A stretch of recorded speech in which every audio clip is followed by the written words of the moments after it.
Vehicle 211 in progress at the Bank of America. Bank of America, located in north of Kittredge. We have shots fired. All units, officer needs help. At the Bank of America, located north of Kittredge, officer needs help. Bank of America, 911 emergency. I'm at a drive-thru right now. I ordered my food 3 times. I asked 4 different times to wait. You know what the problem is? I got a man in the pool. He's got his driver stuck in the pump line. What? You're kidding me. I'm telling you, honest to God, something you really got to say to boy. All right, everybody, welcome back to another episode of 911ish. I need to first of all have a big shout out to Chris Germain again at CrossFit 310 for hosting us here, or hosting us here, I should say, and allowing us to use his gym. So thank you, Chris. If you guys are in the South Bay area looking for a CrossFit gym, it's a great place to come out. Great community, great workouts, and it'll definitely kick your ass. So today I am lucky enough to be here with two, unfortunately to say, former coworkers. They have both entered the glorious realm of retirement. I have Mr. Tori Martin. Say hi, Tori. Hi, Tori. And then Mr. Tony Cordova. Say hi, Tony. Hey, folks. And so we worked together for, I've been there 14 years, so with Tony for 13 because he's been gone about a year now. Almost a year now. And Tori just left a couple weeks ago, so we were just telling stories yesterday about Tori at work. So, so welcome to welcome to the show, guys. I'm glad you're here. Thank you very much. And so let's get started into this. Tori, when did you start it? Started 1996.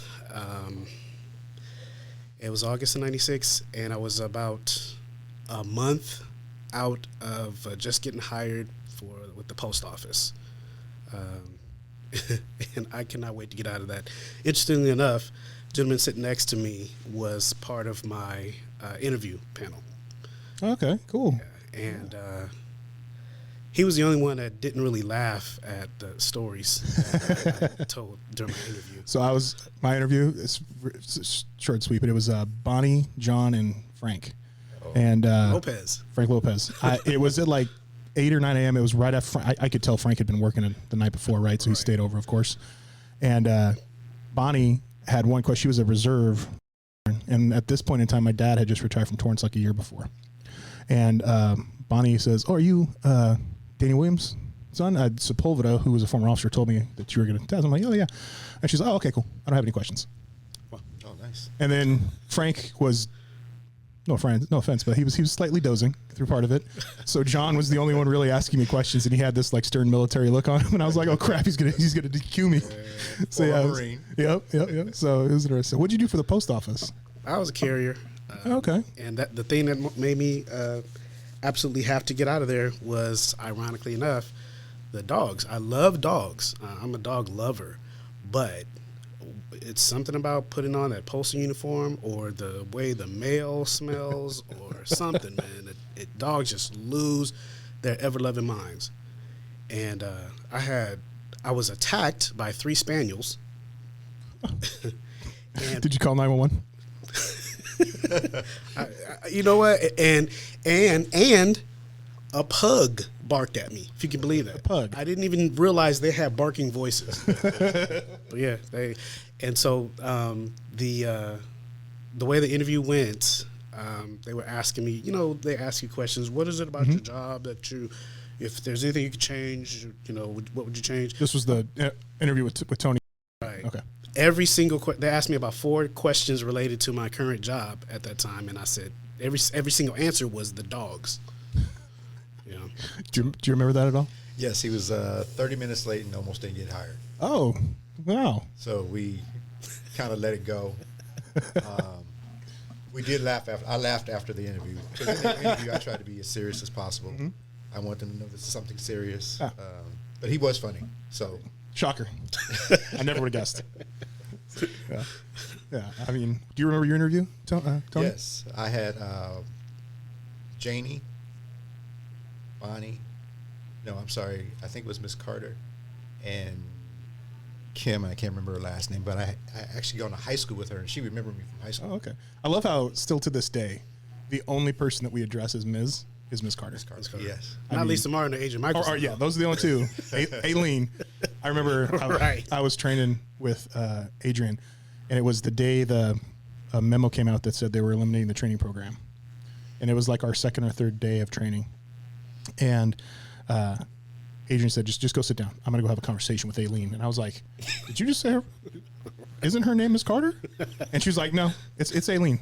And they were in that room for 3 hours. Oh, yeah. And you could hear them through the door. Yeah. Like, yeah. Oh, yeah. Adrian was going off. I was just like, what did I get into? Wow. And then it just as amicable as ever. The door opens. They're chuckling and walking back. And it was weird. I called her Aileen once because I was trying to get her attention. I kept saying, Carter, Carter, Carter. And she would not turn around. So I said, Aileen.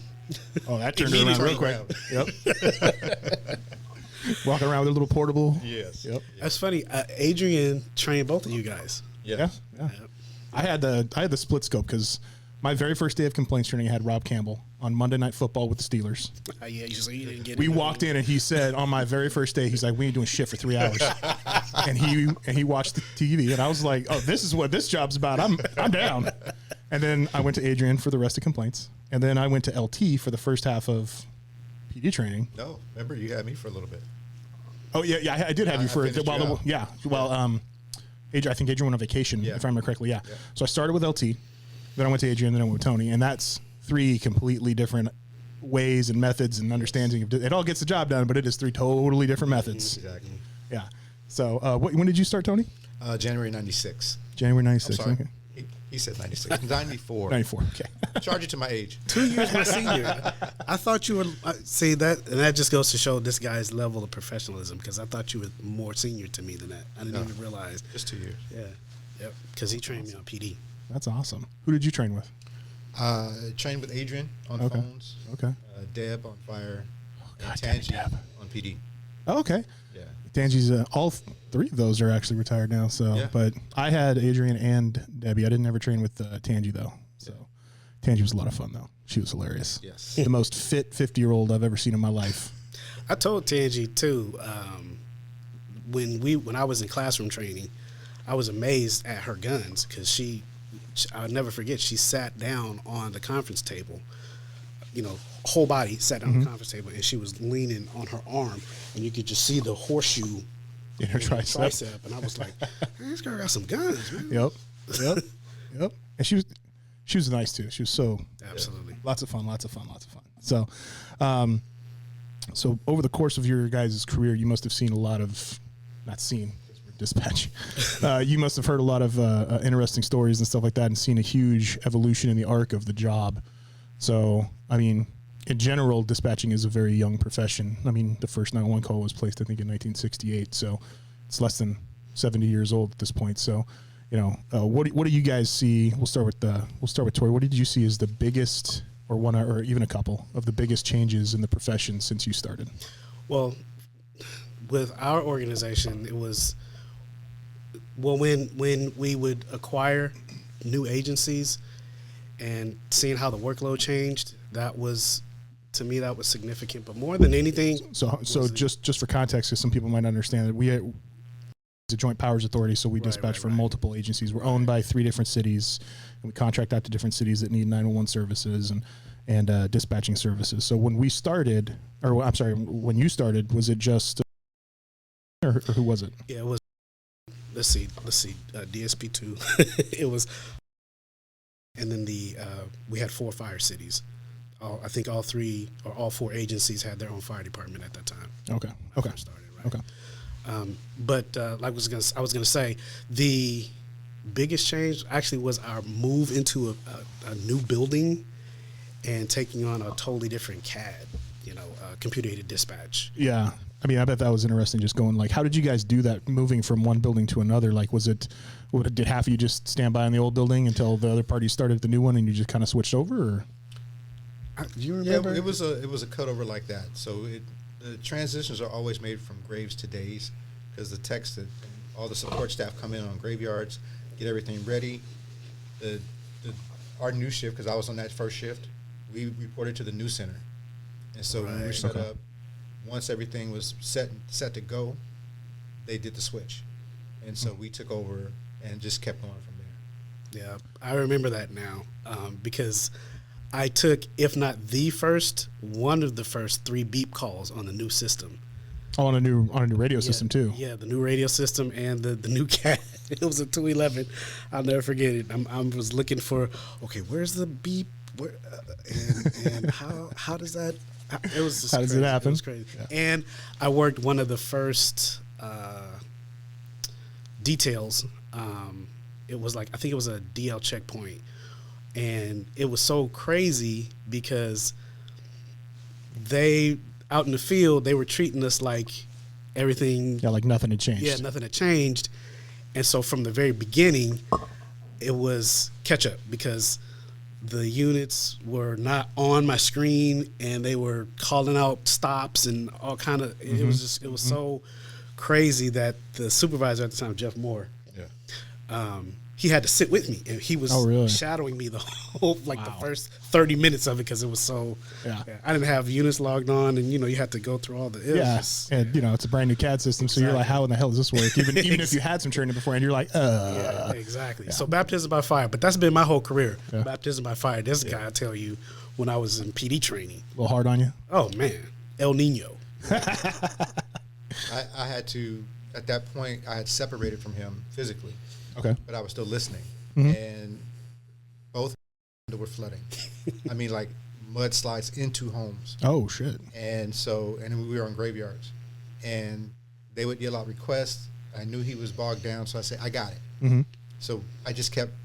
Dispatch tandem. Yeah. You just have to do it. Yeah. On what he says as far as change, the thing that I noticed the most is just the technology. Oh, yeah. Yeah, exactly. I mean, when I started, there was a lot of paper involved. We only had 2 screens to dispatch from. Just for context, there's now 3 CAD screens, a mapping monitor, a phone monitor, a computer monitor, and a giant security cam monitor at each terminal. Right. So from 2 to 2 to 7. Infinity. Yeah. But yeah, that was the biggest thing, is that we didn't have any paper. Wow. When I left, there was nothing to write down. Everything you did was in front of you, along with all the new tracking systems for cell phones and things like that. I remember when I was working, cell phones all went to CHP. Yep. And CHP had to find the agency and then transfer the call to them. Yeah. And over time, that got better. And then just being able to locate a cell phone. Yeah. All that changed from 94 to 21. So that's the biggest thing for me, was just a technological change. Yeah. Yeah, It's amazing how it advances, huh? Absolutely. I mean, now we got that rapid deploy system. I mean, they say that you could be sitting I remember reading an article on it. They said you could basically be sitting in a football stadium, call 911, and it would show you the seat that you're sitting in. Yeah, that's what I yeah.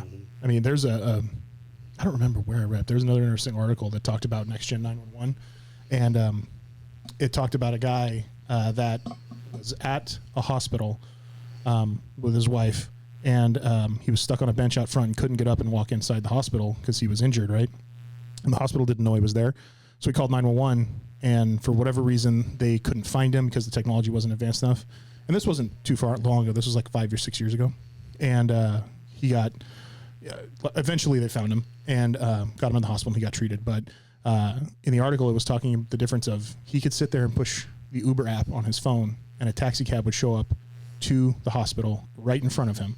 But he could call 911 and they wouldn't know where he was. And that's kind of part of the catalyst of the location services and all that stuff. So. That makes sense. I mean, it's astonishing. And I remember a couple of calls where, we get prank callers, but every now and then you'll get a call and you'll hear something, say, okay, something wasn't right with that. And I remember looking up on the new map, the rapid deploy map, and it was astonishingly accurate. Yeah. Once they found out. I remember a call. It's epic story time.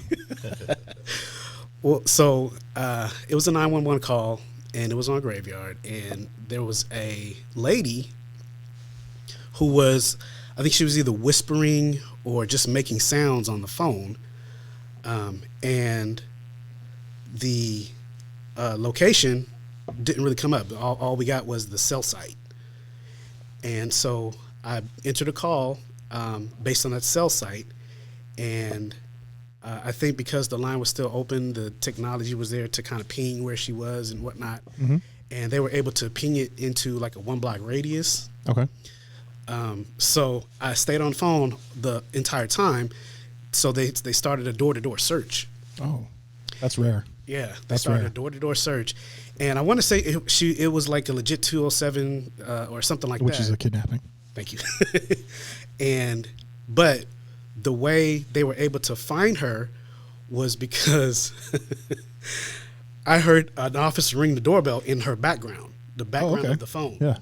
I heard him ring the doorbell, and I said, "I just heard a ding dong." Like, On the phone? yes, Nice. I'm pretty sure that's on the tape. I just heard a ding dong, and so the running joke was, now was it a ding dong or was it a dong ding or was it a ding ding? But I got excited when I heard that. Oh, yeah, yeah. So We've all had those moments where I remember I was taking a call and her. I don't even know if I brought this up on this podcast or not, but it was a family dispute, domestic violence. The girl was upset that her husband was tired of her cooking. Like he was just tired of eating it because she was a terrible cook. And they're in this argument, blah, blah, and I'm just like, here we go. And I start taking the information, okay. And then she just says, oh, well, he went in and got his gun now. And I'm just like, oh, okay, maybe it's going to be, and then just boom, you hear a gunshot on the phone. And I literally on the phone, I'm like, shit. and then the phone hung up and I was like, damn it.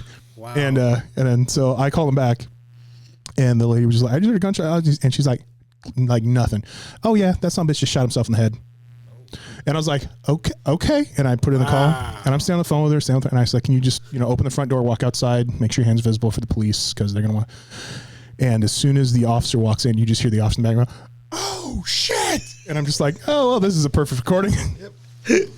And as soon as I heard that, I'm like, hang up the phone. I don't need to hear any more of this. I don't want to hear any more of this. Yeah. Wow. So I had one guy was in, and he was in the restroom of whatever business he was at, and I can't remember his medical emergency, but he really couldn't talk, and he was trying to say where he was, and I couldn't get the name of the business because it was almost like he was mumbling. So we got, of course, into the area with the tracking, but it was a shopping center. yeah. So you don't know Now where. it's like, and I don't know how, but some kind of way I was able to figure out where he was because he kept saying bathroom, bathroom, bathroom. Okay. And I was like, what store? And finally he kind of said it, and I think Jason was sitting next to me when I said what I thought it sounded like. He goes, oh, that's such and such. Okay. Yeah. Oh, Jason from okay. so Yeah. Jason Jason used to work in. He knew he is a walking geography map of that city. Exactly. Yeah. Yeah. He's like the Bootsy of the South Bay Yeah. for Culver City. Yeah, he saved me Yeah. on that one. But yeah, just the fact that they can get into the area Mm-hmm. and get close, and like he said, doing the door-to-door thing or business-to-business Mm-hmm. and checking out and seeing what's going on. Because people ask me about the GPS thing. Yeah. I said, well, it's wonderful if you're standing outside of a building. Yes. Because then they can see you and you Yes. can flag them down. I said, but if you're inside and not able to get outside, it Mm-hmm. makes it a little harder. Yeah. They can get an approximate address. It might be within so many feet, Yeah. but still you have to look around Yeah. and still go like door to door. So. Yeah. The other interesting thing that a lot of people I don't think understand when it comes to like location stuff is, you'll get to a location and like the door's locked and the windows are shut and you can't do anything. Like unless there's an exigent search or obvious signs of a felony or you're chasing somebody or medical emergency, like we can't do that. And it's one of the things I actually don't like about the job is when I have to tell people like when they ask us to go to check the welfare and you go back and, we knocked on the door, there was no answer. There was nothing we can do. And there's like, you can't just open the window and go in. I'm like, no, we can't just open the window and go in like you realize that the police can't just do whatever they want, no matter what you hear about on TV and all this stuff or watch on movies. Like, we have to have a reason to go in the house other than you, who nobody knows, saying you need to go in the house. Right. So, but and then it's always those times when a couple days later you're going to get a call from a neighbor because there's an odd smell coming from the house. So, yeah.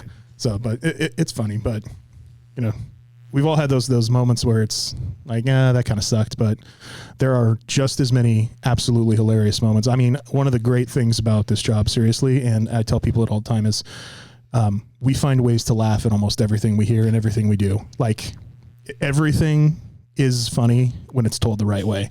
So I know Tori's going to love this story, and I know Tony loves this story too. There was a girl that used to work with us named Flo.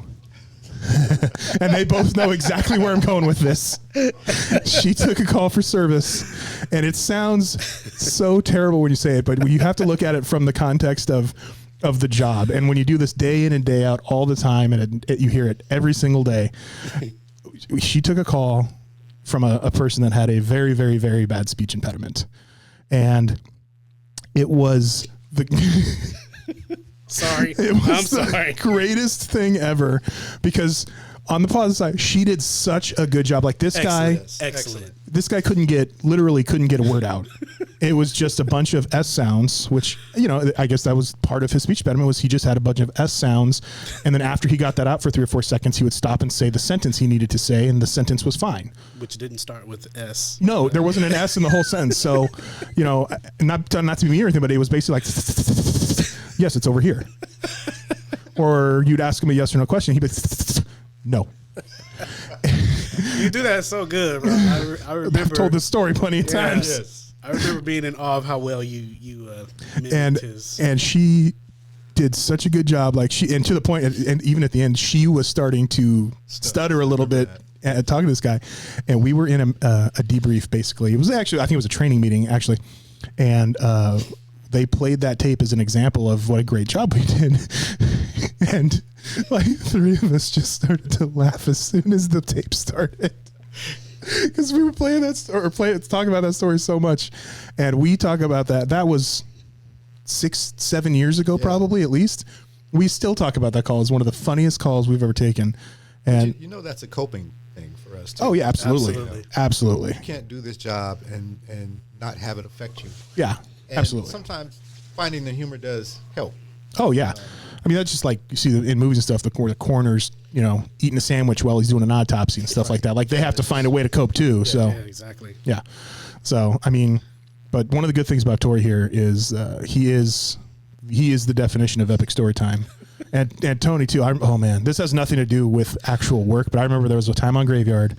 I was working with Tony, and this is back when we had TVs you could turn the volume up on, and Team America, the movie Team America came on, and this was after midnight. So the movie on Comedy Central after midnight isn't edited. Right. It's just the way it is. Uncensored. And they got to a very adult part of that movie with the marionettes, and Tony just Lost it. I lost it. It was nobody could do anything in that room for 10 minutes. Just not from the movie, but just from watching Tony's reaction to that movie. It's just one of those things. You don't see it coming. No.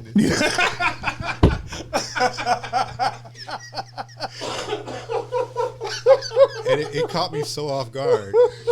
But yeah, that hit that funny bone that rarely gets hit, that makes you just lose it. Oh yeah. But everybody was elated for the rest of that day because the laughter was just so contagious. Just like anything else, though, man. If you haven't seen that movie, you don't understand the context. No. But context and the way we were when we were working in the moment is what made it so funny. And you can't always translate that in storytelling to somebody who doesn't know the job, who doesn't do what we do, Because it had been, 6 hours of just work, and it's just everything about work, not so much, everything about the job deals with, in some way, shape, or form, the public's negativity or the public's anger or the public's, you're dealing with the worst part of the time, right? So, like, for us, it's like no big deal. We just kind of wash it off anymore. But, like, there's a funk that comes with that, I think, that is inherent. Oh, yeah. And it was great because in the middle of the night, you're dealing with that for 6 hours, and then all you start to hear is just belly laughs rolling from the middle of the room for 10 minutes. And yeah. For me, without question, humor was my coping mechanism for the 25 years that I was there. Yeah. Even when I was brand new, there were things that were just, funny, and I got it. Like immediately, I got it. Like you would hear people telling stories in the room, and you're new and you like not really understand. But working with these guys, man, it was an instant click, and you got it. If you have that type of humor, or that sense of humor, you got it. And sometimes it's kind of morbid, but it was just I was talking with Carmen the other day, and we were talking about when Carmen Walters and Rob Campbell were all in the room together. Like it was just from Yeah. From the second you started till the time you went home, you were laughing at something. Oh yeah. You were laughing, or you wanted to smash your head on the desk because you were the butt of the joke for 12 straight hours. But No, I stayed over on Graveyard one time, and Carmen literally came in the door, just heckling someone. No names mentioned. And about 7 minutes in the shift, I had to beg her just to stop. Just to stop. Yeah, she feeds on it though. Like she starts once, Yeah. and once she gets the reaction, Shark it's just to like, chop. whoop. Yeah. Oh yeah. Yeah. That's a very good way to put That's it. Shark to So. chop. Yeah. I remember when I was new, man. Well, not new. I was probably on a job about 3 or 4 years. It was that shift when it was just all of us. Do you remember that shift? All the guys. All the men. Yeah. Oh God, what I wouldn't give for Chris that. Minaj and one other female. So all I the wanna say guys. Lena was the only other. Yeah, but it was just all guys, and That's an extreme rarity in the dispatch world. right. exactly. Yeah. But I remember thinking to myself, before I would go in, what am I going to laugh at tonight? Yeah. Yeah. I I remember that. literally was thinking, what am I going to laugh at? Because it was Marty was on that shift, and Marty John was the supervisor. Croc, and man, Yeah. that was an epic shift. I'm in the exact opposite right now. I was telling Carmen, I am this only guy on shift I've been there. of 11 women, and I'm just like, We both been there. Oh yeah. it's hard. Oh yeah. Yeah, I mean, I was. You have to learn how to work the room. Yeah. Oh yeah. They were. I mean, what were they talking about yesterday? They were talking about. It wasn't. God, the hell were they talking about? I think they were talking about like wedding dresses or wedding rings or something like that. And I'm just sitting there like, oh my God, here we go again. And like two weeks ago, they were talking about giving birth. And I'm like, oh God, here we go again. Yeah. Yeah, and I'm just like, yeah. I mean, it is what it is. So Yeah. Toward I the love end, him. toward the end of my career, though, like we used to always feed off of each other, me and Tony.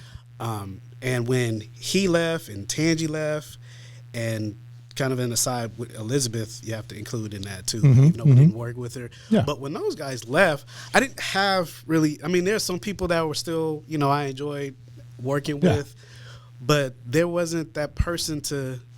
Go to right he was away. my go-to, Yeah. and I was his go-to, Yeah. and Yeah. I missed it so much that people could tell. Yeah. And I would come to yeah, work, man. because everybody has those people where somebody says something where you just look at each other because Right. you could take that joke so many different ways, and the person can feed off you if you wanted them to. Yeah. So yeah, there's another really famous, at least famous call that happened on July 4th. That So yes, Mr. Gino. I took the call, and this And guy then Tony became had an experience with her. He became the professional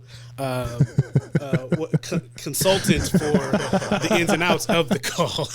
So why don't you go ahead and tell us the story of the call, Tori, and then Tony will give us the other part of it. Yeah, like I said, Tony will break it down better.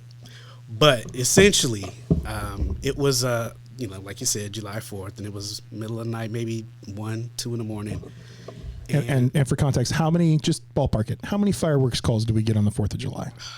How many hundred from the time it goes from? Hundreds. Yeah. Hundreds. Yeah. So much so to the point that I was going to say policy was you get a fireworks call, just make a devised complaint. Tell Yeah, them, which means just cancel it and put out an OTA that Right. somebody's launched fireworks over here because there's so many of them, you can't even respond to them all. So this particular caller, her name was Regina. I don't even remember her last name. I never knew the last name. So she, as she so eloquently put it, was right at the border of Illinois. There's a like a causeway, Yeah, the channel. channel, right, Yeah. that separated the two areas of police jurisdictions, and they were shooting from the Hawthorne side or into the Eastwood side, or Shooting fireworks, not right. guns. Yeah. Yeah, shooting fireworks, 4th of July.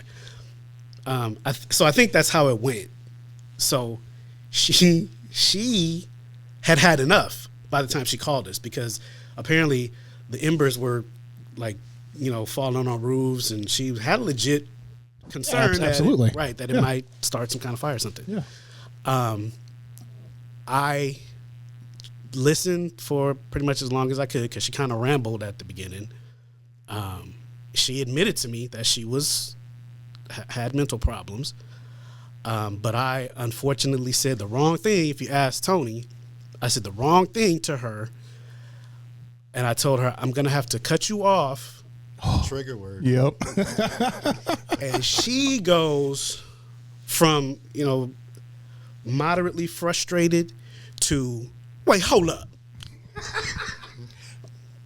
And it Still went. to this day, when you say that, I just can't stop laughing. It literally went downhill really bad from there. So much so to the point I was back at the fire position with Rob, and I put the phone down on the desk because there's no way I wasn't going to be able to cut in anywhere, plead the city's case, our policy, nothing. And when you put that phone, she literally just kept going. She was going. It was an 8-minute call. And it took about a minute and a half for me to say, I'm going to have to cut you off. But when I put the phone down, Rob was about, the distance, maybe 10 feet 10 away. feet, yeah. And she goes, damn, bro, what? Is that somebody on the phone still? I'm like, yeah, bro. That's probably the most people Rob talked to all night. Yep. And so she went off. If we had a video feed, I could show you, because I remember every time I told the story to anybody, I would reenact how your facial expression changes from listening at the beginning of the call to by the time you're at the end, you're looking at the phone like, what the? Yeah. What? So you can go ahead from there, Tony, because. Well, I listened. At that time, we had the ability to save calls. And so what I did pretty much every day for about 30 days, I listened to it at least once or twice a day just to kind of, Because it was that brighten up entertaining. my day. Yes, it was that entertaining. Now, the thing that stands out about the call is she's very eloquent in her speech. Right. She was very educated. She said at one time she was principal of Westchester High School here in L.A. And she was kind of rambling, but, I mean, her eloquence was what just impressed me. Yeah, she didn't sound like a 5150 or anything like that. Not at all. Like there's people you talk to when like you answer the phone, you're like, oh, Right. you're None of that. gone. None of that You're at gone. the beginning. None of Yeah. that at the beginning. Yeah. So when he got to the hate to cut you off, and she just flipped, and I mean, she talked about Sesame Street, Michelle Obama, Ice Cube, Regina, an actress, Regina Hall, I think. She just went completely offline. Said that sheriffs had stopped her once and arrested her for something, and she, towards the end, was like, "Do you want me to blow my head off? Do you want me to blow my head off?" And I remember her saying, "I should have killed myself in Century City." yeah, and we're laughing at it. unfortunately, I hope she's It's that still coping around. mechanism. Right. But at the end, she was just like, basically just said, "I just want some goddamn sleep." I'm a human being, and I want some respect and some goddamn sleep. Correct me if I'm wrong. There was just do your fucking job. Right. Now, here's a kicker to the story. Yep. Yeah, it Here's gets the better. kicker. It gets better. I had also taken a call from her. It wasn't that bad, but listening to her every day for that length of time, I got to know her voice. Yeah. So I was living in Hawthorne at the time. There's a hamburger stand I went to, and I dropped my son off for school, and I went there to get breakfast. And I placed my order, and I'm sitting down waiting, and this couple walks in, and the lady orders her food, and I'm sitting there, and I'm like, oh my God. That's Regina. That's Regina. And I'm listening, and I'm like, oh, wow. And so she placed her order and went and sat down. I'm still a little uncertain, but then the guy placed his order, and I guess they had a question about her order, so he turned to her and said, Regina. I said, that's it. And I was trying to figure a way how to take a picture of her without being seen and not being confronted by her, because I knew what she was capable of. yeah. That was my follow-up to that story. Did you get a picture? No, I didn't. I was a little afraid. Yeah. I was afraid. After So- it's And a record. rightfully so. Yeah. Rightfully so. Oh man, those are. I still to this day when you do the wait, hold up. Wait, hold up. Yeah, it's just it's fantastic whenever that happens. So, but Tori's got a couple of them like the terrace and the burrito. Oh yeah. Oh, yeah. Oh yeah, I mean it's just. Would you? Can Go I? ahead. Can I indulge? Dude, do your thing. Actually, Do your that was. thing. It was so funny because I remember that day. I was having a bad phone call day, and I went on my break, and I felt this kind of dread coming back from my break, and I'll never forget. I was sitting at CMP3, Which is just a phone's complaints position. But it's the position that's right next to the police consoles. And I had my back to the dispatcher that was sitting there, but I was just, I was in a funk. Like you said, it was one of those funk days. And I get this call. This guy goes, "Don't yell at me," when I pick up. "Don't yell at me." Wanda loves to hear that. So anyway, he's, "Don't yell at me." And I hear somebody in the background just kind of, 4:15-ish. Which is aggravated or a fight. Fight, kind of, agitated. Not really, off the chain, but just kind of, you could tell he was upset. And I go, once I actually get his attention, I'm, "Police dispatch, can I help you?" He's, "Yes, I'd like to report someone in my store who's terrorizing me." Now, the context, because it's always about context.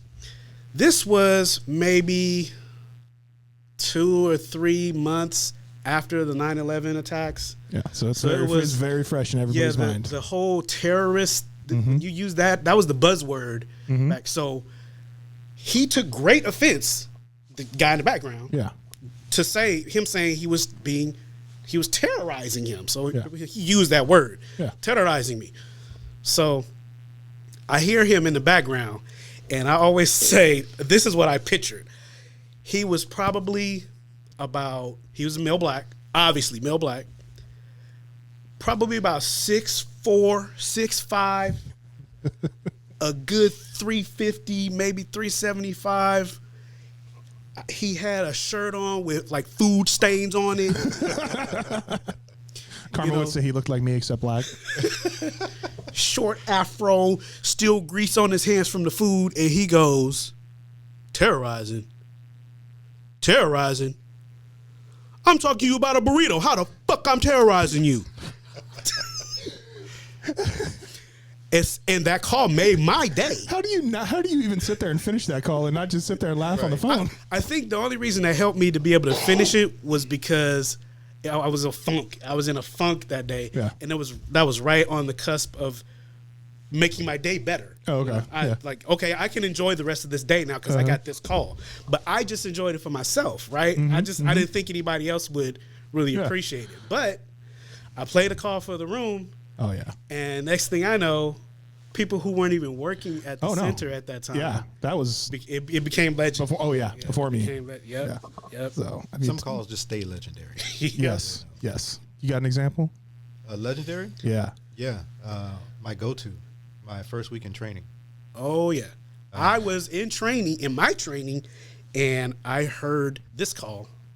Okay, so I was thinking you were talking about when Adrian pushed you out the way. Yeah. Oh, it is that. Oh, okay. That was my first week in training. Oh shit. Yeah, exactly. Okay. Which is why she pushed me out the way. I think that was maybe my second night of answering calls. So you were like 2 days on the job. Yeah. Okay. Yeah. Please, and so go ahead. It was around 1:00 in the morning, and I answered the call. 911 may I help you, and it was a little girl, and she said, "I have a hole in my neck." And I said, "Hole in your neck?" And Adrian pushed me over and took the rest of the call. By the time the officers got there, she had a 6-month-old brother who was gagged on the couch, and he was turning blue. They found the mom. She had been stabbed over 30 times. And the daughter had a slit from just behind her ear to the middle of her throat, but was still able to talk. Which is amazing. Yes. That you're even still able to speak after that. Exactly. And to be 9 years old. Yep. And have the wherewithal to call 911. Exactly. Especially that time of the morning and all that happened. And I never forget seeing how this whole thing works so early on, and the patience it took for Adrian to get the information. We know Adrian's famous for information, but to get that much from a 9-year-old. Oh yeah. I mean, say what you will about Adrian and her obsessiveness with getting calls for service on information. No matter who you talk to, would say, if I called 911, I'd want Adrian to answer the phone. Oh, exactly. Yeah. When as the night went on, and this is how we in the center worked as a team. One of the girls, she started putting things together.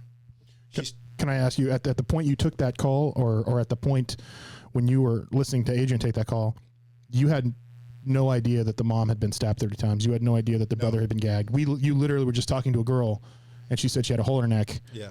And all of the other part of it came out after the fact, right? Well, she did say that her mom had been stabbed. The brother thing she didn't mention. Okay. I remember her saying that her mom had been stabbed. Okay. To what extent was not known. Yeah. By us. But after while the call was going on, while the officers were out there, one of the girls, I don't know if someone called in and asked her to do it, but she started researching, trying to find the registration for the mom's car. Okay. And so she did find it, and this girl happened to be a council person's daughter. Wow. And was this to try and find the address where this was happening? Just to see if she had a car and to see where the car was. Okay. In case it was stolen or something like that? Yes. Okay. So what eventually happened was they did find the guy the next day in a YMCA in Hollywood. Now, when we started looking back where her address was, prior to that call, we had been getting family disturbance calls. Mm-hmm. They were walking out on the street arguing. Every time police got out there, nobody was around. And we had about 2 or 3 calls. Mm-hmm. And then we got a call of a car alarm and went out, couldn't find the car. And was this over the course of months or weeks or days? This was just hours prior to the little girl. Oh, so on the same night. The same night. And so with all the information that was gathered between what we did in-house and what they figured out there, they found out who the guy was. Okay. And he was the mom's friend's boyfriend. Okay. And I guess they were on drugs, and he was trying to get money from her because he knew she had come into a little bit of money. Mm-hmm. And so that was what the argument was about. And he ended up killing the mom. Over money Over and drugs. money. Yeah, and it was like $500 he was trying to get. Yeah, which is nothing. So he's getting life in prison for Yeah. that, But that was, for me, my introduction into the business. It let me know what I was going to be dealing with. Because when I was training, I would tell people, you see stuff on TV, and that's just for TV. Mm-hmm. Or the news is just the news. I said, real life is on the other side of that phone, and you Yep. never know what it is. Yep. The things that we've all heard, it's trying. It is, which is why we've usually tried to find a way to laugh about the funny stuff that happens. Exactly. So, Right. yeah, I mean, I remember my first day of PD training with LT. I was sitting, and you were there because you actually ended up creating the call because I was freaking out too much, and LT was worried too because it was one of her friends. I think it was Avalos, but I'm not sure. One of the guys, we had a 20,001, which is a hit and run with injuries, and he was doing an area check on the freeway on his motorcycle, on his bike, and he got hit on the freeway, went down on the motorcycle on the freeway, and went OTA, and just said he was crawling across lanes of traffic while the cars were going past him. And it was on my first day of training within like 2 hours of sitting down. Wow. And I was just, and LT was just like, holy shit. And yeah, because those are things you don't like, those are things you hear twice in your career, 3 times in your career, maybe. Right. I mean, unless you're working like Newton division of LAPD every day, then you probably hear more often. But yeah, that was one of those ones where I'll never forget that. And I was like, oh shit. And I tell people that I train now on PD, I'm like, we get into that complacency mode, or I guess the professionals call it the 300 call syndrome, where, I think the 3 of us could easily say we could literally dispatch while sleeping. Mm-hmm. And there's times when it just hits and you're like, what do I do? And then you just like have to shake it off and keep going because, there's nobody else to do it. But yeah, those are the things that nobody ever hears about when you talk about this job. And I remember hearing Tony say in the past that a lot of times we're not really paid for just the little mundane, or, the routine stuff, air quotes, but we get paid from going to 0 to 100 in a second. Yeah. So Tony, you told me that in the past, and I kind of correlate that to my new trainees too. When I sit on phones, I'm like, we don't get paid for what we do. We get paid for what we might have to do. Right. Right. Yeah. Exactly. So, I mean, it's crazy. I mean, and they try to go over that when you're in like post training and stuff like that. They play that. I don't know. Remember Ruth something, the girl that got her address cut off in San Diego, and her throat was slit in my phone and all that stuff. But and you listen to those, and it's just like, yeah, okay, whatever. That's once in a lifetime. And then you have something like that, and you're like, ah, shit. Yeah. So I remember a story that we would we would hear stories in the continuing education stuff, where you would have to go and sit in the classroom and stuff. There was a story one time of a dispatcher who she dispatched in her own city, and she took a call of a child who was trapped underneath a lawn tractor. And Like a lawnmower? yes, one of the drivable lawnmowers, and the bleeding out. You know, the incredible part was when she heard the address, it was her own address. Oh. And she had to dispatch for her own child being cut up under a lawn tractor. Yep. I probably couldn't do that. Like that's just. I think Adrian had something like that where her son, who is a police officer, time gotten like a major TC on duty, and she was dispatching for him when he got into that TC, and it's just. Yeah. That's next level dispatch. Yeah, yeah. And the craziest part too is like we talk about like that call that I had, the little girl that Tony had, and I think what a lot of people don't understand is like when you hang up the phone, the next phone's already ringing, Right. and you don't have time to sit there and think about and contemplate and look into and figure out, and it's literally just, hey, answer the next phone. It's coming in. Like I remember on that shooting call, I took the call, recalled, police got there, hung up the phone. Sherry Pender came over and just looked at me and said, "Are you okay?" And I said, "Yeah, I'm fine." And she's like, "Okay," because the phone's ringing. And I just picked up the next phone. The next phone was an illegal parker, and I was just like, "Okay, this is how it is." And I didn't really find out what happened until 2 days later when I came back to work, and I called the officer who was just happy to be working. I said, "Hey, you know what happened with that?" And I'm sure that happens with all the major calls that we take. Like we don't know the outcome of what happens until, and then on the calls you want to know the outcome, the officer only puts a clear report and nothing in there. You're like, "That son of a bitch! Come on, I'm trying to figure out what's going on." Yeah. I remember there was a time when I was on Continue Ed, like on one of those, off-site classes and whatnot. We went to lunch. It was a handful of us. I want to say Kelly was there, and I think LT and Tina. But we were sitting down talking at the table at lunch, and we were talking because it was one of the courses where they were talking about actually debriefing dispatchers, and Which still doesn't happen enough. yeah. And for me, and it's interesting that you say that because for me, I was like, "Oh, I'm good. I don't need to." Yeah. But we were sitting at lunch, and I remember talking about some of the shit that I've had to dispatch, and I started crying. Literally like, and I didn't realize how much of an emotional impact it has on you. Oh, absolutely. Until that day, I was like, wow, we really do need, and yeah, like you said, we need those debriefs. Yeah. I remember training Alyssa, and she took a call of this guy who killed himself. He got on the phone and said, "Yeah, I'd like to report a shooting." And she said, "Is this something that you witnessed, or is this how long ago this happened?"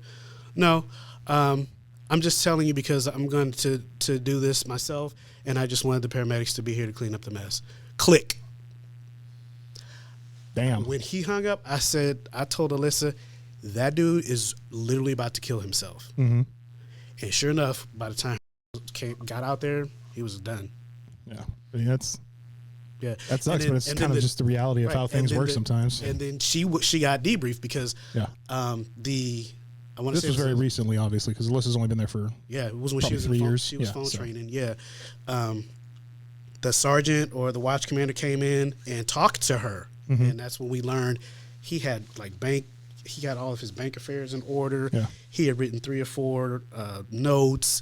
He bought 1 pack of 357 Magnum rounds, and I think he put like 1 bullet in his gun or something like that, and that was it. Like Yeah. he had planned it out, knew it was going to happen, figured it all out, so there wouldn't be any quote unquote burden on his family to figure anything else out. And, I had one call where when I was done, I had to get up and go outside and cry. Yeah.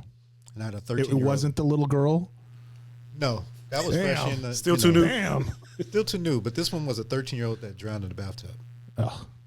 And the mom called in, and on our side, just like the officers, you gear up for what you're about to do, and you have no regard for your feelings or anything because you're trying to help this person. So you set everything that you have aside, and you go in and go help that person, whether it's me doing CPR, which is what I was gearing up to do. Mm-hmm. And so I said, well, let's do CPR, ma'am. Is he out the tub? She's like, yes. And she says his dad is doing CPR now. Now, the kid had a seizure disorder. And what I could hear through her saying, why did we walk out the room? Why did we walk out the room? I can hear Dad saying, come on, Stephen, breathe. Come on, Stephen, breathe. And she just kept saying, why? And at this time, I'm thrusted into, I'm helpless because I can't do anything. Can't do anything, yeah. And that's what we're built for. Yeah. And I know this wasn't supposed to go this way, but that's what people don't understand about our job is we are built to go in just like the officers and the firefighters, but we go in with our voice. Yeah, exactly. And we go in before, no offense to them, because they have a great job, but we go in before them. Like, we are literally the first person. First responders, Yeah. right. We are the first person people talk to. And any information that the officer has beforehand comes through us. Right. And they get pissed because we don't get enough of it sometimes. And I get to where they're coming from with that. But, like, we try so hard to get information from these people all the time. Right. No matter what their condition is. Yeah. So I met somebody, and we were talking about my retirement, and they asked what you did, and I told them. And I said, that's pretty stressful, huh? I said, you know what? Try and control a situation just with your voice. yeah. You know, that's all you have is your voice and your emotion. Yeah. And I said, I took a call one time. It was a family disturbance call, girlfriend versus girlfriend. The caller happened to be outside, and her girlfriend was inside trashing the apartment. Mm-hmm. So just in the arc going back and forth, she says, well, I have my gun in my pocket. Okay, I had to switch up. Now I have to keep you on the phone and relay to the officers, my caller has a gun in her pocket. Yeah. So I had to convince her, just stay on the phone with me and let me know what she's doing. Yeah. And after a couple of minutes, I heard the eunuch, put your hands up, put your hands up. Yeah. And, you know, I use that call as an example of controlling a situation with your voice. And you have to be, like you said, we have to go from 0 to 100. Mm-hmm. And so I had to switch immediately to keep her on the phone. I don't want her hanging up this phone and she's got a gun in her pocket. Yeah. And that's what people don't realize, what we go through. But Yeah. like you said, as soon as I finished, as soon as she hung up, ring, ring, ring. Yeah. Next call happens. You know, and that's what people fail to Yeah. realize. Yeah. And then you talk to people on the phone, and they're just like, "Oh, it's to the right of the house," and you're like, "Okay, what direction's the right?" Yeah. Like, it's to the right of the house. Why don't you understand that? And I'm like, "Ma'am, I'm not there. I don't understand what right is." And like, and yes, there's ways to know when the address and what is it, Right. see now or something. Seeing now. Seeing now, and northeast, even southwest Watt or something. Southeast, even Northwest Odd. West. Yeah, where you can figure it out, but like, it's one of those things where it's just, it comes back to the communication with the voice, right? And there's plenty of studies out there that showed it's like, if I remember correctly, it's like 55% of all communication is done non-verbally with either the eyes or the hands. Right. So we're automatically right off the bat at half disadvantage. Half Yes. disadvantage. You know, Right. and the officers have the ability, and the firefighters have the ability, when they go out there, they have the not just their command presence, but they have the command that comes with the uniform and the badge with them. Right.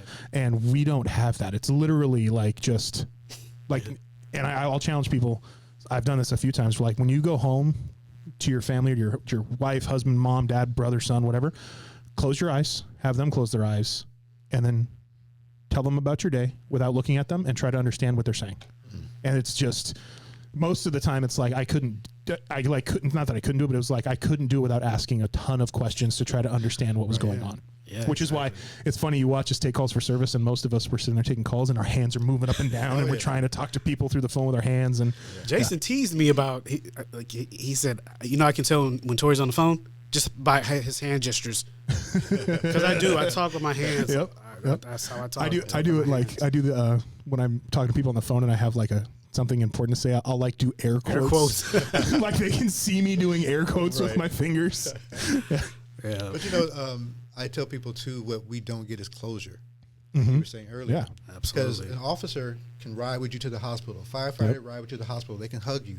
They can put their hands on you. They can see, the person can look into their eyes and see sincerity. Yeah. Whether it's true or not. Yeah. But for us, we don't get that.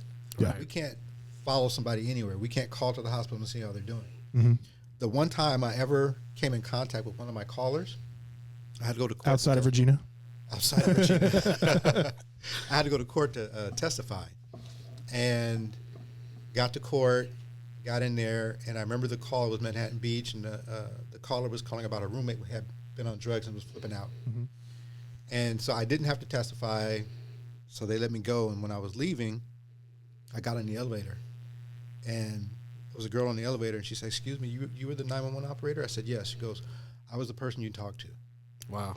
And she says, "I want to thank you. You kept me so calm." Wow. Damn. So That's deep, Tony. This is the thing. People don't understand how deep something like that is. Yep. Right. You know, For both parties, But because I'm that's- sure for that you that is was profound huge. as well. Oh, yeah. yeah, absolutely. Yeah. Another time, something kind of the same. It was not after long I had started working there. I had gone back to JCPenney's where I used to work, visit a couple of friends, and I was on the elevator, and I was talking to one of my friends, and a customer was on the elevator, and she's like, "Excuse me, I wasn't trying to overhear your conversation, but I heard what you do." Mm-hmm. And she says, "I want to thank you. I don't know where you work." She goes, "But your job is so important, and you save so many people's lives. Just thank you." And that's what we don't get. Oh, no, no. It's very rare that happens. Because we'll even get people to call in and say, "Hey, can I talk to the watchman? I just want to talk about, thank the officer for what they did when they're out here and all that stuff." And you say, "Sure." Interesting. But it's very, very, very rare that you get a call where it's, "Hey, you know what? You guys did a great job on the phone." And like the when the citizen does that, like we get kudos and stuff like that from our department and for our admin and from our department's admin and all that stuff. But when the citizen calls over and says, "Hey, thank you," it means something. So It's funny because there was, I'm sure you guys remember this, because I'm pretty sure you were working when the dog shooting. Oh, yes. Oh, yeah. I haven't had Megan on yet, but that's one of the things we're going to talk about when Megan comes on. So I'm not going to go too much into that. Yeah. But we were inundated, putting it mildly. Oh, yeah. So just for context, the city shot and killed a dog while they were trying to arrest somebody, and it got put onto YouTube, and it became viral, literally viral around the world. It wasn't International. It wasn't just around the U.S. Like you could tell what part of the world the sun was up at based upon the people that were calling. Right. Exactly. So during all those calls, there was one citizen who called, and she said, I know you guys are getting a lot of calls that are complaining about you guys and talking about how bad the job you do, but I just want to say that I appreciate you, and I want to say thank you for the job that you guys do, and hung up. And that's the one call that I remember, other than the couple from one from New Zealand and I talked to one of the first people who said, "You guys are about to get a shitload of calls." But yeah, that one call stood out because she called to say thank you to. That's awesome. Yeah.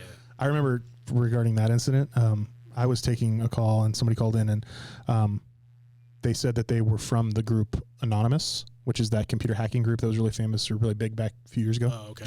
And I was just like, yeah, okay, whatever. And he was just like, no, like try and log on to your internet. And I opened the internet at work and the internet was down.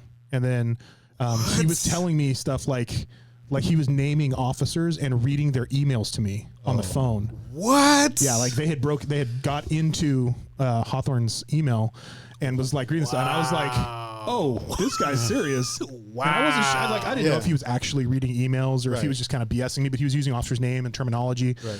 And I was like, okay. And I kept my phone and I texted, not texted, but I used our messaging system at work. Josh, who's our IT guy. And I said, hey, this is happening. And he literally just said, I know, I'm shutting everything down. I'm not even going to mess with them. I'm not going to try and fight them or combat them. They'll beat me. I'm just turning it off. Wow. And I was like, oh, this is, and that's when it really clicked. I was like, oh, this is serious. Because I remember you telling me stories about Josh. Yeah, Josh is like, you'll be sitting at work and you'll be sitting at work and all of a sudden your mouse starts to move on your screen. Yeah. Dude. And you're like, what the hell? And then it'll go down to your command line in your CAD system and it'll just start typing. Yeah. And it says, hey, I have to restart this, but I'll stop when you have radio traffic. And I'm like, did God just come into my computer? I mean, what the hell is happening here? So look, I got a story about that too. And this is Melissa. When I was training Melissa, he taught us because one of her favorite little investigatory things she likes to use is NAMs, right? Yeah. Which is a master name index search, or at least it used to be. We don't do that anymore because we're changing cats. But so we literally watched him do a tutorial of NAMs on our computer screen remotely. Yeah. Well, he's not even in the room. Yeah. He said he literally sent us, when you guys when your radio traffic dies down, let me know and I'll show you how to use NAMs. So Melissa sent him that text, and we just sat there and watched. Yep. Just him. It was crazy. He Yep. pulled up the mask. He typed the name in. He was sending us messages. Now this is what this is gonna do, and then he did. It was crazy. It was crazy. I have one Josh story. That guy. I love how they're just called Josh stories. Yeah, I was sitting in the old center configuration. I was sitting Fire 1, and there was an issue, some sort of computer issue, and they sent George over. And they This is said, Josh's assistant. Josh's assistant. So they said, "Oh, he's going to sit there for a while. We're going to move you to a different position." Okay, fine. George was there for maybe 45 minutes to figure it out. I moved back. Maybe 30 minutes later, Josh came over. And he was just like, move over. I said, don't they have to move me and get me up? He says, no. It'll take 2 seconds. Literally took him probably 2 or 3 minutes to get it done. And I'm sitting there. I said, Josh, you have too much power for one man. Man. Oh, yeah. Exactly. Oh, yeah. Exactly. Yeah. But I mean, yeah, he still does that too. Like I remember this was years and years and years ago when I worked at El Camino College as a dispatcher. So 15 to 16 years ago, right? Something had happened, and this was before we were using Tiburon, which is the CAD system. We had a different, older manual CAD system, and something had happened. I couldn't figure it out, and it was at midnight, so he was at home, like sleeping. And I called him. I said, "Hey, I can't figure this out. I can't restart it. How do I fix this?" And he's like, "Hang on." He got his laptop out, and this was 15, 16 years ago, and he literally was just like, "Don't touch anything," and he's sleeping, so he's a little grumpy and just and fixes it from his bed at his laptop at home. That's crazy. 16 years, and I'm like, how in the hell? And he's just like, man, I'll tell you later. That's crazy. Okay, so his little trade secrets. He's not. an offside comparison to Josh in the new James Bond series. There was always the quartermaster, and they were just called Q. Yeah. So the new Q was a young guy, computer guy. And so when Bond went to get his weapons, I think he handed him a watch and a pen. And he was like, that's it. No gun, no car. And he says, I could kill more people from my laptop in bed than you can kill in probably a week. Yeah. Yeah. So it's like, yeah. Computer systems are taking over the world, man. Well, my wife calls it, Wow. what was the thing from Terminator? Skynet. Oh, Skynet. Skynet. That's what she calls it. She says, we're in Skynet. We're getting there. Yeah. I mean, this is totally off topic. Have you seen some of the new like AI stuff that's coming out? And Just a little here. I mean, it is freaky. Like especially like the robotics and stuff that's coming out. Like you literally can't tell if it's a robot or not. Like my parents are in their 70s, and I was helping them do. I don't remember what it was. And I had to call customer support, and I was on speakerphone, and I'm just having a conversation, and my dad is like, "Why can't this person are they from another country?" I'm like, "No, you're not talking to a person. You're talking to a robot. You're talking to a computer." And he was just like, "No, that's not a computer. That's a person." And I'm like, "No, that's a computer." And I forgot what the prompt is, but like you can actually ask them, "Are you a real person?" And they'll tell you, "No, you're speaking to computer software," or something like that. And my dad was just like, that's not. And I'm like, yeah. And you just say a sentence, and the AI program kind of figures out what you're trying to say and shoots you back a mess. It's creepy. Well, on the news today, Channel 5 News, their computer guy was in Vegas. They're having a Formula One race, self-driven cars. I heard that. I heard about that. Self-driven cars. Self-driven cars are having a race. They prior to that race, the technology was just a car by itself running laps. Okay. But what made this significant was it was actually They were cars racing each other. passing each other. Right. Yeah. I don't know how I feel about that because I love racing, and I don't know how I would feel about taking the human element out of it. Right. Yeah. It's That's just like in the future. Like, I mean, not even in the future. Like, I don't know. I'm not a pilot, but I would assume that probably 99% of every commercial flight you're on is flown by the plane, Yeah. and not the actual pilot. So, right. like, Only there for emergencies because, and like we said, even when it comes to like dispatching, there are certain things that a computer is just too slow to do that a human brain can process. yeah, You know, and I think, but it's only in those like dire emergency situations, and probably eventually the technology would catch up. yeah, But I think the other time that would probably be applicable is when you have people like Regina or Mary Lou. Right. Yeah. So going back to a while you said about meeting all callers. Yes. The only time I've ever actually met a caller, I met Leroy. You're kidding. I no. never met any of our So- 5150s. so man. He Mary- wasn't, but Yeah, he wasn't. But Mary Lou Walt, for context here, Mary Lou Walt was 126, 40 something quarter or something. Anyways, she called literally 10 times a day. Yeah. Every you know single day. Leroy. Yeah. And she was always You know me. complaining about her husband Leroy. Always. And Leroy was never arrested, was never probably contacted in a negative way, right? And so I'd gone through complaints training, and I knew Mary Lou by the sound of her voice and blah blah blah, right? So I go on a ride along with Hawthorne, and we get a call at Mary Lou's house. Wow. And they're just like, "Do you want to go?" And I'm like, "I've never met her," and they're like, "All right, let's go." So we go there, and by the time we got there, Mary Lou had already left, but Leroy was there. Leroy walked out, and he was the nicest guy Wow. ever. He was just like, "Hey guys, how are you? How you doing?" And we're like, "Hey, is everything okay?" And he's like, "Oh yeah." She got mad and then decided to get hungry, and she went to go get a dinner at somewhere. And I was kind of upset because I was like, I wanted to meet Mary Lou. Yeah, that was your chance to get her. Yeah, because meet her. Yeah, the great thing about Mary Lou was like she'd rant and rant and rant and rant and rant, and at the end be like, "I gotta go," and she's like, "Okay, bye," Right. and she would just hang up the phone. But it was crazy, people, man. So Wow. And I never got to meet any of our. I actually had. I used to get teased by LT about one of the frequent 5150s because she knew my voice apparently, and she asked me when I switched shifts. She asked me, "Baby, what are you doing on day shift?" Ernestine. Yep. But you know what? She wasn't completely, well, I can't say completely, but one time she called and she goes, "I just want to let you know I'm going over to my sister's house. Mhm. She lives over in Inglewood off of Imperial and like Wilton on the Inglewood side." I said, "How long are you going to be gone, Ernestine?" She goes, "About 2 hours." I said, "Well, do me a favor. Call us when you get back home." So Sure enough, about 2 hours. 2.5 hours later, she called, answered the phone. She goes, "Hi, it's Ernestine. I just want to let you know I'm back home." I said, "Okay, Ernestine, have a good night." wow, that's what's up. So Hey, it's man. like, A little PR. it is a little PR. Yeah. That's, I mean, I know a lot of people hate to understand that, but PR is 90% of our job. yeah, like and it really some is. of it is just general care because they become our 5150. Yeah, exactly. Absolutely, They belong to us, just like our citizens belong to us. yeah. Our officers belong to us. Yes. Don't get hurt on my shift. And kind of the segue in something that I think anybody who listens to this needs to understand. First of all, how much we're a team in the center, and how much we're family in the center. Yes. And it goes back to that Sunday. And I cry when I think about it because of all we went through that day. To start out in the morning with an officer-involved shooting, high mutual aid incident because it occurred between two cities. All the help that showed up, they said the SWAT officers from outside were coming in shorts and flip-flops. Yep. And Tori handled that call so well. And Appreciate it, man. it gets lost when you don't see what we do. Mm-hmm. And the officers don't see what we do. Yeah. And to have us go through that all day, and 5 minutes before the change of shift, Yep.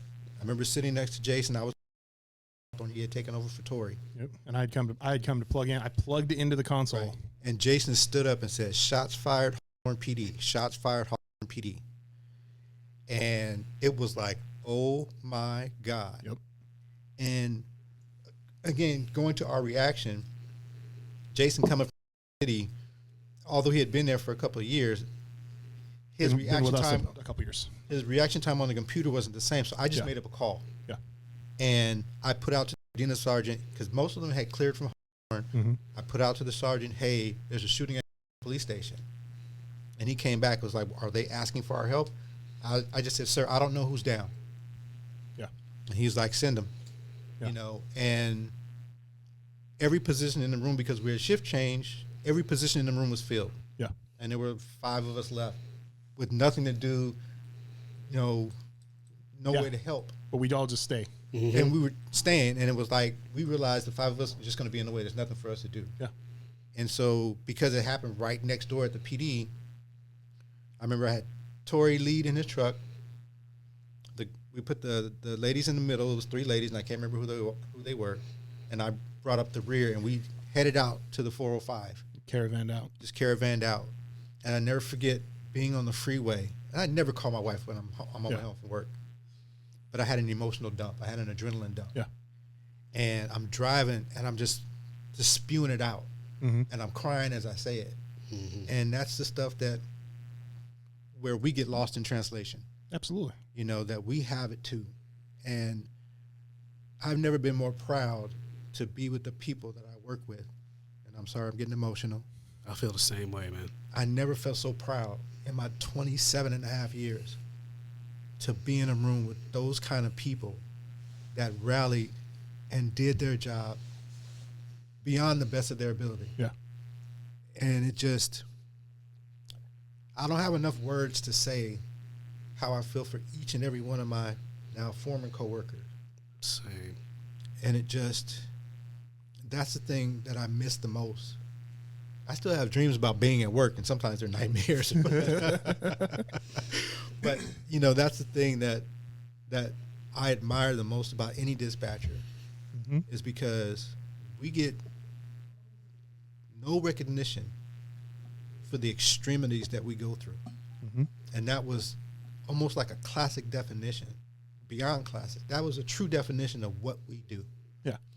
So to give context to that call, and Tori can plug in because I wasn't there during the day shift. I was only there during nighttime. But there was a call of a shooting on the border of a guy walking. It was yeah.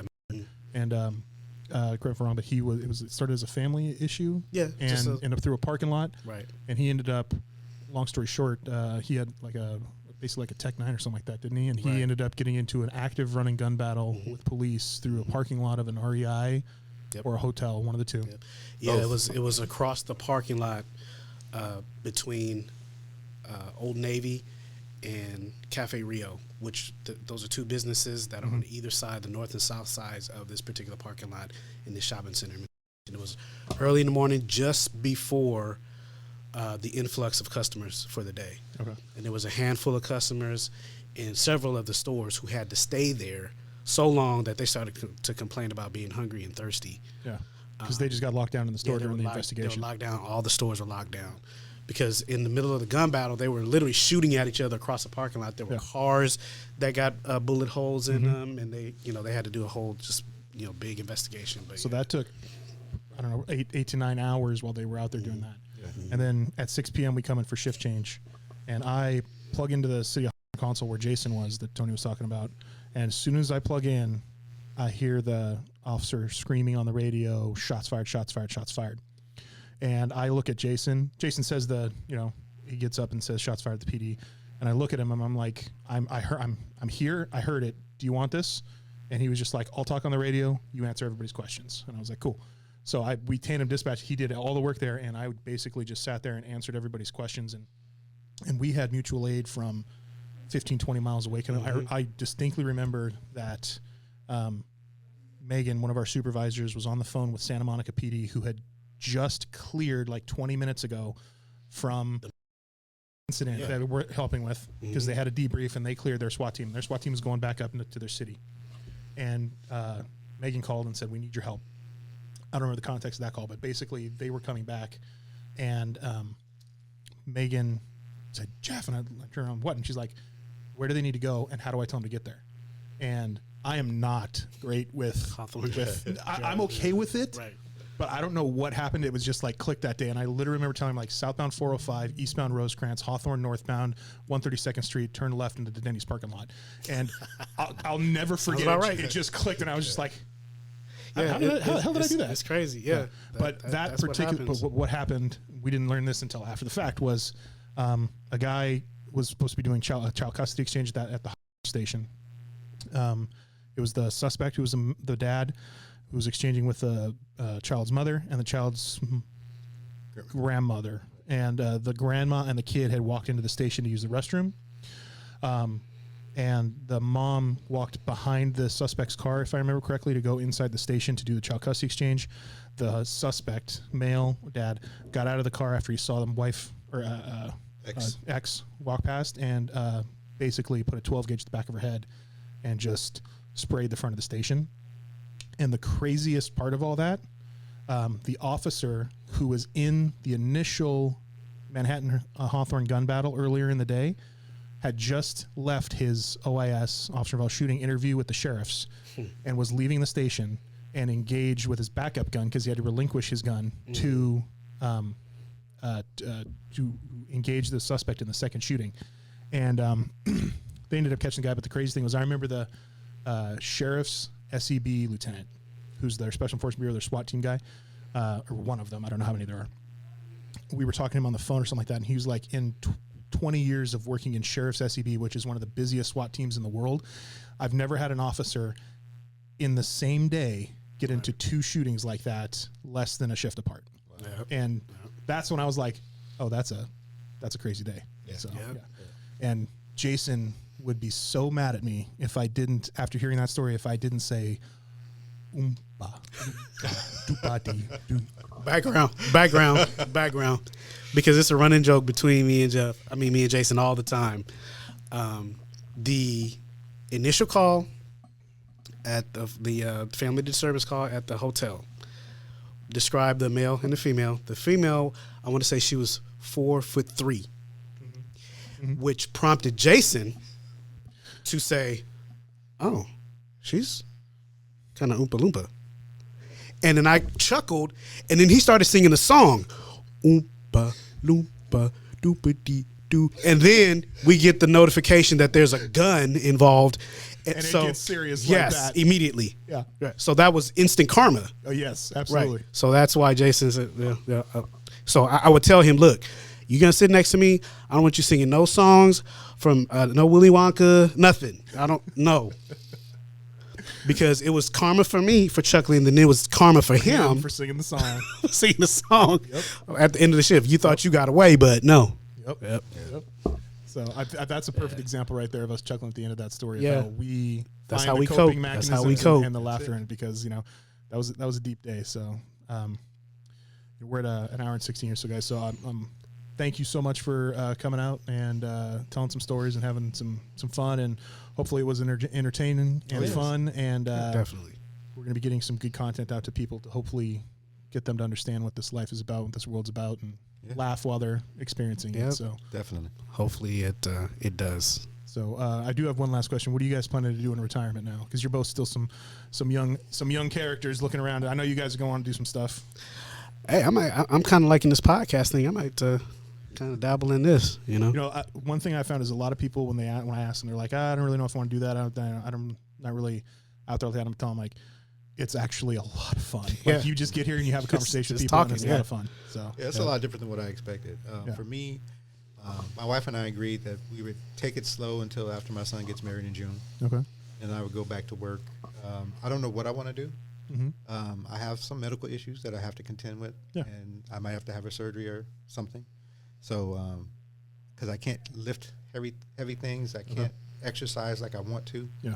So I'm just taking my time trying to figure it out. Which has got to be hard, because I remember years ago you ran a half or a full marathon in LA Marathon. 2 half marathons and 2 Spartan races. Yeah. So yeah, it's painful. It's Beast mentally mode. painful. Yeah, that's So But yeah. awesome. Thank you for having us, man. yeah. Hey, Thank man, you. Thank you guys for being here. So anytime you guys want to come back, I would love. We got here and probably had a 20-30 minute long conversation with Chris, Right. the owner of the gym out front, and Which was also enjoyable. yeah, it's enlightening. And I'm gonna have him on here, and hopefully I'll be able to get you guys to come back and have some stories with him if you guys wouldn't mind coming back and doing that sometime. So certainly. I think we have to come back. yeah. So again, thank you guys so much. I appreciate it. And this is 911ish, and thank you so much.